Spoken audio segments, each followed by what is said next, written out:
আমাদের দেশে আর একটা বেরিয়েছে, তার নাম হচ্ছে আরামবাগ টিভি শফিকুল। নাম শুনেছেন না শুনেননি? এই হারামখোর প্রতিনিয়ত মিথ্যাচার করছে ইসলামকে নিয়ে। আমি বলেছি এ মুসলমান নয়। রুবিকা লিয়াকাত, आरामबाग टीवी हरामखोर शफिकुल, नाजिया इलाई खान, सुबुई खान, अगर हिम्मत है तो मेरे साथ 10 मिनट बैठ के दिखा, मैं पूरे देश को सबूत दे दूंगा ये चारों मुसलमान नहीं है, काफिर है, ये हराम का औलाद है और इस्लाम का सबसे बड़ा दुश्मन यही लोग है। আমি শফিককে দেখলাম একটা, আচ্ছা আপনি বলুন তো, দাড়ি টুপি থাকলেই সে মৌলবি? কথা বলে না? অনেক গাই মুখো হেলে আছে। গাই মুখো হেলে জানেন? শফিকুল একটা দেখছি তার চ্যানেলে গাই মুখো হেলেকে এনেছে। গাই মুখো হেলেটা কোথাকার? দিল্লির। উঁচু টুপি পরে আছে 15 তল্লা মালটা, চশমা লাগিয়ে আছে। তাকে বলছে ये मौलवी ने बीजेपी को वोट दिया दिल्ली में। दाढ़ी टुपी लागाले गाई मुखो हेले হারামখোরটা। ঘোষ আছে না গাই দোয়াই, ঘোষরা গাই দোয়াই না, ভোরের বেলায় একটা গাই দোয়াতে ঢুকেছে ঘোষ বালতি নিয়ে, তখন ভোর একটু মুখ আদার আছে, সে গাই মনে করে এঁড়ে গরুটাকে দোয়াতে গেছে, মেরেছে লাত, তখন দেখছে এটা তো এঁড়ে গরু, গাই না কেন, গায়ের মতন মুখটা, ওটার নাম হচ্ছে গাই মুখো হেলে। তো ওই মালটা হচ্ছে মৌলবি গোছের। আরামবাগ টিভি হারামখোর শফিকুলকে বলছে শোনো, এটা আপনাদেরকে হাদিস শোনাচ্ছি, ওই হারামখোরেরও শোনা দরকার আছে। হাদিসটা কি বলে দিই। শফিকুল ওই রকম ওই চোর মালকে দেখাইছে, অরিজিনাল মৌলবি নয়। যদি হিম্মত থাকে ও কত বড় মৌলবি, আমার সঙ্গে একবার লাইভে বসতে বল, আমি বেশি লয়, তাকে খালি দিনে তালিম আর তালিমুল ইসলামটা ধরিয়ে দেবো, খালি পড়ে ব্যাখ্যা করে দিবে। ও মাল মৌলবি লয়, এটা গাই মুখো হেলে। কিছুদিন আগে দেখছিলাম একটা গুটকাখোরকে নিয়ে এলো আমাদের দেশের, দিয়ে প্রমাণ করাতে চাইছে যে আমি মৌলবিদিকে ভালোবাসি। একটা ওর চ্যানেলটা খুলে দেখান, ওকে বলুন সুতি থানায় বোম রাখতে গিয়ে রেলের ওপরে দুটো দাসদের ছেলে ধরা পড়েছিল, খবর করেনি। যতগুলো খবর করেছে মুসলিমদের বিরুদ্ধে করেছে। এই হারামখোর এজেন্ডা চালাচ্ছে, আর ই হচ্ছে আরএসএস এর এজেন্ডা, বিজেপির দালাল। আমি সব খবর নিয়েছি। তোর যদি হিম্মত থাকে, আমি তো বলেছি 10 মিনিট বস। একটা কুত্তা সরে গেছে, ভয়ে আর কথা বলেনি, তার নাম হচ্ছে নাজিয়া ইলাই খান। সে জানে কার পাল্লায় পড়েছি, আর এই হারামখোর জানে না কার পাল্লায় পড়েছি। কিছুদিন আগে দেখলাম আব্দুল্লাহ জুবের বলে একটা বক্তা আছে 24 পরগনা, নাম শুনেছেন? আব্দুল্লাহ জুবের, মোবাইলে পাবেন, ভালো কথা বলে, তার বিরুদ্ধে বলছিল। কিছুদিন আগে দেখলাম মুমতাজুল ইসলামের বিরুদ্ধে বলছিল। ওরা কি বটে জানি না, কিন্তু ও জানে না যে ইমাল আরো শক্ত, আমার পাল্লায় পড়েছে। তোমার যদি বাপের হিম্মত থাকে, একবার খালি আমার সঙ্গে লাইভে বসো, আমি পশ্চিম বাংলার মুসলমানদিকে প্রমাণ দিতে যাই যে এই মালটা মুসলমানই নয়। শফিকুল 2025-এ শেষ হতে পারে বাংলাদেশে নির্বাচন। আজকে দেখলাম গুটকাখোরকে নিয়ে এলো আমাদের দেশের, দিয়ে প্রমাণ করাতে চাইছে যে আমি মৌলবিদিকে ভালোবাসি। একটা ওর চ্যানেলটা খুলে দেখান, ওকে বলুন সুতি থানায় বোম রাখতে গিয়ে রেলের ওপরে দুটো দাসদের ছেলে ধরা পড়েছিল, খবর করেনি। যতগুলো খবর করেছে মুসলিমদের বিরুদ্ধে করেছে। এই হারামখোর এজেন্ডা চালাচ্ছে, আর ই হচ্ছে আরএসএস এর এজেন্ডা, বিজেপির দালাল। আমি সব খবর নিয়েছি। তোর যদি হিম্মত থাকে, আমি তো বলেছি 10 মিনিট বস। একটা কুত্তা সরে গেছে, ভয়ে আর কথা বলেনি, তার নাম হচ্ছে নাজিয়া ইলাই খান। সে জানে কার পাল্লায় পড়েছি, আর এই হারামখোর জানে না কার পাল্লায় পড়েছি। কিছুদিন আগে দেখলাম আব্দুল্লাহ জুবের বলে একটা বক্তা আছে 24 পরগনা, নাম শুনেছেন? আব্দুল্লাহ জুবের, মোবাইলে পাবেন, ভালো কথা বলে, তার বিরুদ্ধে বলছিল। কিছুদিন আগে দেখলাম মুমতাজুল ইসলামের বিরুদ্ধে বলছিল। ওরা কি বটে জানি না, কিন্তু ও জানে না যে ইমাল আরো শক্ত, আমার পাল্লায় পড়েছে। তোমার যদি বাপের হিম্মত থাকে, একবার খালি আমার সঙ্গে লাইভে বসো, আমি পশ্চিম বাংলার মুসলমানদিকে প্রমাণ দিতে যাই যে এই মালটা মুসলমানই নয়। শফিকুল বলে বক্তব্য থাকে না, এই কান দিকে বেরিয়ে চলে যায়। লুঙ্গিটা গুটিয়ে বসবেন, লুঙ্গি যদি খুলে বসেন তাহলে জলসা শেষে মৌলী সাহেব যা বললো এখানেই ঝেড়ে দিলাম, কাল থেকে আমার কাজ আমি করব, এরকম হবে। কি বুঝলেন? ওটা করবেন না, ভালো করে গুটিয়ে পাটিয়ে বসুন। কিন্তু যে কথাটা বলবো সব সময় মাথায় রাখবেন, তেতো জিনিসের মধ্যে উপকার বেশি আছে। কথাটা ঠিক নয়? মিষ্টি জিনিসে ক্ষতি বেশি। কিন্তু যারা ক্যান্সারের পেশেন্ট তাদেরকে মারাত্মক, এটা একদম রিপোর্টে লেখা থাকে, ডাক্তারের কাগজে লেখা থাকে, দুটো জিনিস থেকে মারাত্মক তাদেরকে বাঁচতে হবে। নাম্বার 1, মিষ্টি জাতীয় জিনিস আর চিনি। এইটা যদি কেউ বন্ধ করে দিতে পারে, তার ক্যান্সারের জীবাণু মারা যাবে। কি বুঝলেন? তো মিষ্টি জিনিসের রস বেশি, মজা বেশি, ক্ষতি বেশি। তেতো জিনিসে শর্ট করে মুখে রুচি হবে না, কিন্তু উপকার আছে প্রচুর শরীরে। তো আমার কথা তো একটু তেতো, ওই জন্য আমি গাল খাওয়াবো। আমি এখনই কামরায় শুয়েছিলাম, কলকাতা থেকে একজন ফোন করেছে, আপনি বলেছেন গাড়িতে লেখা যাবে না খাজা বাবার দান। আমি বললাম একদম জায়েজ নাই, দাতা হচ্ছে আল্লাহ। তো আমাকে বললে জানেন খাজা বাবা কে? আমি নিশ্চয়ই ভালো মানুষ, তিনি আল্লাহর বন্ধু। কোরআনে আছে ইন্না আউলিয়া আল্লাহি লা খাউফুন আলাইহিম ওয়ালা হুম ইয়াহজানুন। এই শব্দর অপব্যাখ্যার কারণে আজকে সমাজ মরেছে। অপব্যাখ্যা কি? এই শব্দর মানে কিন্তু ওলি নয়। আউলিয়া শব্দর অর্থ হচ্ছে আল্লাহর বন্ধু। সেই বন্ধুটা ইয়াসিনও হতে পারে, একটা সাধারণ লোকও নিজের আমলের দ্বারা হতে পারে। যারা আল্লাহর বন্ধু হবে, কোরআনে এই শব্দর মানে আছে যারা আল্লাহর বন্ধু হবে তাদের দুনিয়া এবং পরকাল দুটো জায়গাতেই কোনো রকমের কোনো ভয় নাই। জোরে বলুন সুবহানাল্লাহ। আপনি আল্লাহর বন্ধু হন, আপনার দুনিয়া পরকাল কোনো জায়গায় বন্ধু, আপনি বন্ধু হয়ে গেলেন, আপনার ভয়ের কোনো কারণ আর থাকবে না। তো নিশ্চয়ই খাজা মঈনুদ্দিন চিশতি রহমতুল্লাহ আলাইহি আল্লাহর বন্ধু, যদিও আমি জানি না, আমি দেখিনি, শুনেছি। তারপরেও তিনার আখলাক পাওয়া যায়, আমরা আলেমদের মুখে শুনেছি তিনি ভালো মানুষ। আব্দুল কাদের জিলানী রহমতুল্লাহ আলাইহি নিঃসন্দেহে ভালো মানুষ, তেনার সব ঠিক আছে, কিন্তু তাকে নিয়ে যারা মিথ্যাচার করছে এরা কিয়ামতের দিনে পাকড়াও হবে তেনাদিকে নিয়ে। আল্লাহ ছাড়া পৃথিবীতে কেউ দাতা নেই। আমি বললাম তুমি খাজাকে ভালোবাসো? বলে হ্যাঁ। আমি বললাম দে, বলছে জানেন কারা যায়? আপনার মতো লোক যাবে না। আমি নিশ্চয় আমার মতো খারাপ লোক যাবে না। কারা যায়? আমরা মাতাল আর গাঁজাখোররা যায়। তো তাকে আমি প্রমাণ দিলাম, রেকর্ডিংটা আছে, আমি রেকর্ডিং করছিলাম। সে আমাকে পরবর্তীতে যে উত্তরটা দিল সেটা হচ্ছে আমার মা বোন তুলে গাল। আমি বললাম তুমি হচ্ছ প্রমাণ, আমাকে আর বলতে হবে না, প্রমাণ দিয়া লাগবে না। তুমি যে মা বোন তুলে গাল দিচ্ছ, নিশ্চয়ই তুমি মাতাল বলে একটা আলেমকে গাল দিচ্ছ।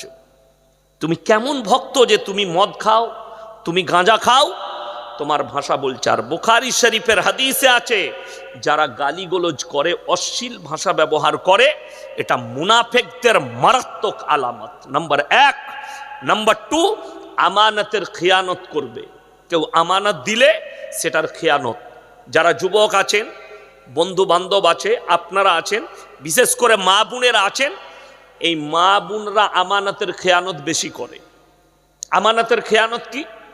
পাড়ার একটা মেয়ে বলল, বুবু এটা গোপন কথা, কেউ কি বলবি না, এটা রেখে দে। ও যতক্ষণ না বলবে ততক্ষণ ওর পেটে পানি পড়বে না। ঠিক বললাম না ভুল বললাম? ও সকালে চাটাই হজম হবে না ওর, না বলা পর্যন্ত পাড়ার মেয়েদিকে। এইটা হচ্ছে মুনাফিকদের একটা আলামত। আপনার বন্ধু বললে ভাই তুই চোখে দেখে নিয়েছিস আমি এই পাপটা করেছি, জীবনে কেউ কি বলবি না, আমি আর জীবনে করব না।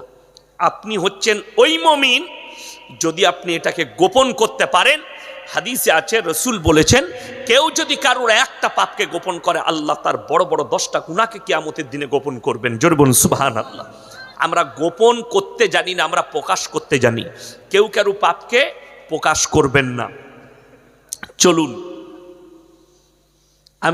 আমি জলসা শুরু করি নাই, এরপর শুরু করছি জলসা। ইসলাম হচ্ছে পরিষ্কার পরিচ্ছন্ন, সুন্দর এবং উদারতায় পরিপূর্ণ। ইসলামে বাড়াবাড়ি নেই, কাটাকাটি মারামারি নেই। এই ভারতবর্ষে বর্তমানে 30 কোটি মুসলমান আছে। সরকারের সমীক্ষা, আমি কালকের জলসায় বলেছি, কাল আমি উত্তর দিনাজপুর ভাবকে ছিলাম, ভাবক বলে একটা মাদ্রাসা। তো মারাত্মক দিক বলে দিই, 10 কোটি ভারতের মুসলমান আছে কি না এর মধ্যে সন্দেহ সূচক। ঈমান হারিয়ে বসে আছে। বেঈমান কাফেরের আখলাক আমার কাছে আছে, কিন্তু আমি দাবি করি আমি মুসলমান। বেঈমান কাফেরের চরিত্র আমার কাছে আছে, কিন্তু আমার দাবিদার আমি হচ্ছি মুসলমান। গোশ খানেওয়ালা মুসলমান অনেক আছে।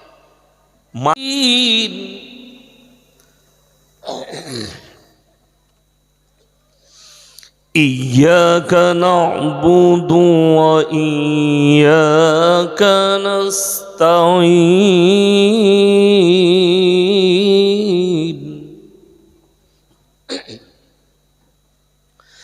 اهدنا الصراط المستقيم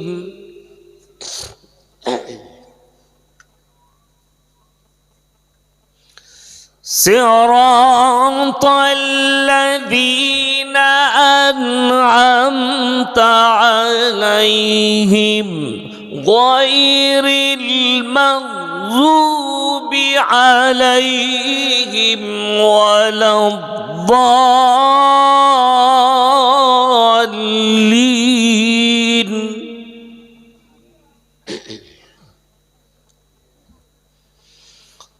غير المغضوب عليهم ولا الضالين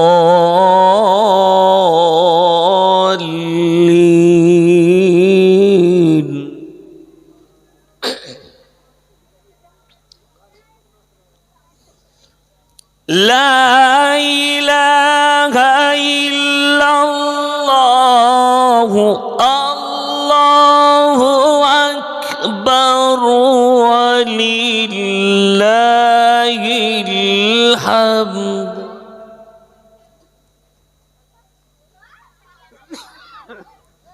الله أكبر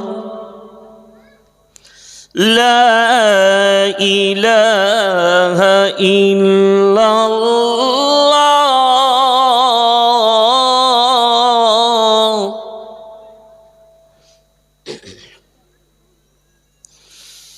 لا إله إلا الله الله أكبر ولله الحمد بسم الله الرحمن الرحيم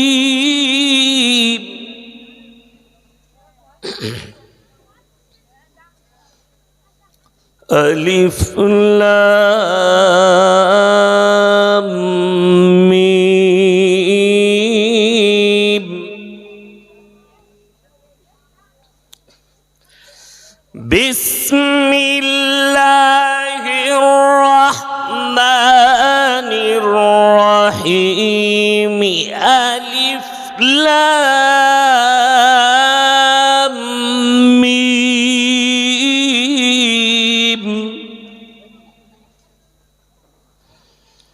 ذلك الكتاب لا ريب فيه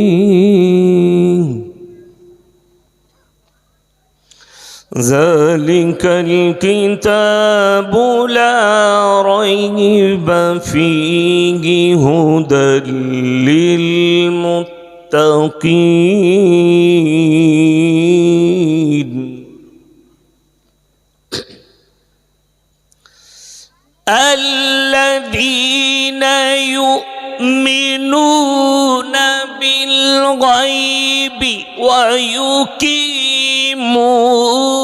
الصلاة ومما رزقناهم ينفقون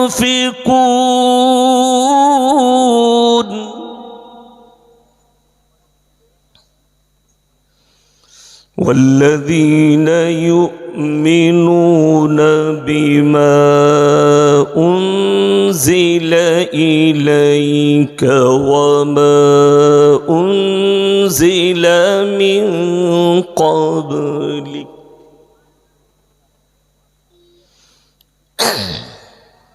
وبالآخرة هم يوقنون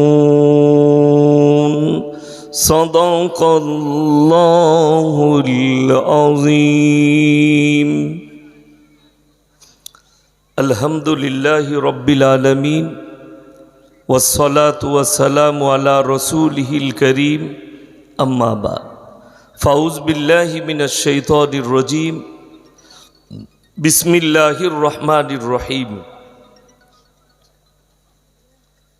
يا أيها المزمل قم الليل إلا قليلا نصفه أو انقص منه قليلا أو زد عليه ورتل القرآن ترتيلا وإلى مدين آخر فأعوذ بالله من الشيطان الرجيم بسم الله الرحمن الرحيم يا أيها الذين آمنوا كتب عليكم الصيام كما كتب على الذين من قبلكم لعلكم تتقون وإلى مدين آخر فأعوذ بالله من الشيطان الرجيم بسم الله الرحمن الرحيم وإذا لقوا الذين آمنوا قالوا آمنا وإذا خلوا إلى شياطينهم قالوا إنا معكم إنما نحن مستهزئون الله يستهزئ بهم ويمدهم في طغيانهم يعمهون إلى آخر الآية خيركم من تعلم القرآن علمه كما قال عليه الصلاة والتسليم মাননীয় শ্রদ্ধেয় জ্ঞানী গুণী মানী সম্মানী আজকের এই জলসার মাননীয় সভাপতি মহাশয়, শ্রদ্ধের উলামা একরাম, হুফাজ একরাম, আর আমার জ্ঞানী গুণী মানী সম্মানী মাননীয় শ্রোতা মণ্ডলী, পর্দার অন্তরালে পর্দা নসিব মায়েরা এবং বোনেরা, আল্লাহর বড় দয়া কৃপা ভালোবাসা আমাদের প্রতি গোটা বিশ্বের প্রতি। সবাই আল্লাহর শুকর আদায় করে হৃদয় থেকে বলি আলহামদুলিল্লাহ। তারপরে পরে বিশ্ব নবী জানাবে মুহাম্মাদুর রাসূল আল্লাহ, সকলে বলুন সাল্লাল্লাহু আলাইহি ওয়াসাল্লাম। তেনার প্রতি শতকোটি দরুদ বর্ষিত হোক, বলুন আমিন সুম্মা আমিন। ঘুরি কয়েক কথা আলোচনা করব, আমরা সকলে আমল করব, বলুন ইনশাআল্লাহ।